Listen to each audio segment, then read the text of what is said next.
sonning 0-darajasi nimaga teng? 1 ga teng. Zo'r.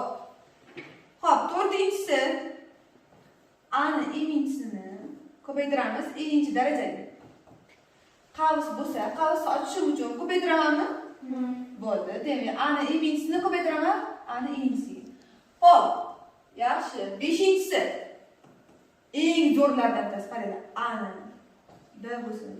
Mo'yda. Bittaga mana bitta M bo'lsa, mana bitta S bo'lsin.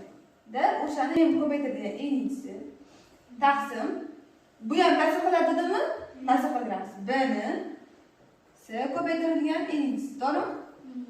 Tushundinglarmi? Xo'p, bu asosiy 5 ta qoidasi, 5 ta xossasi hisoblanadi.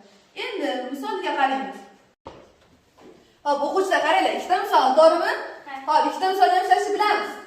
Hozirgina o'zi o'tildi. Endi birinchisiga kim chiqadi? Man. Davay.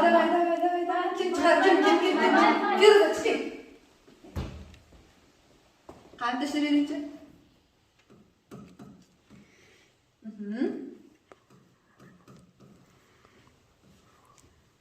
Yaxshi.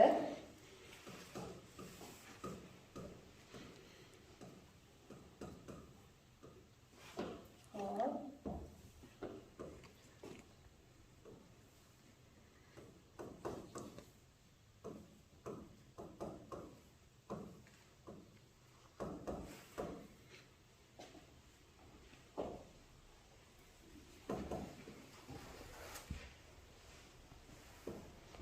Ading to'g'ri, yaxshi.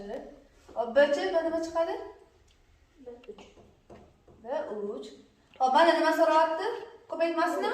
Yaxshi, ko'paytiramiz. 3 javob 12. Zo'r. Malades.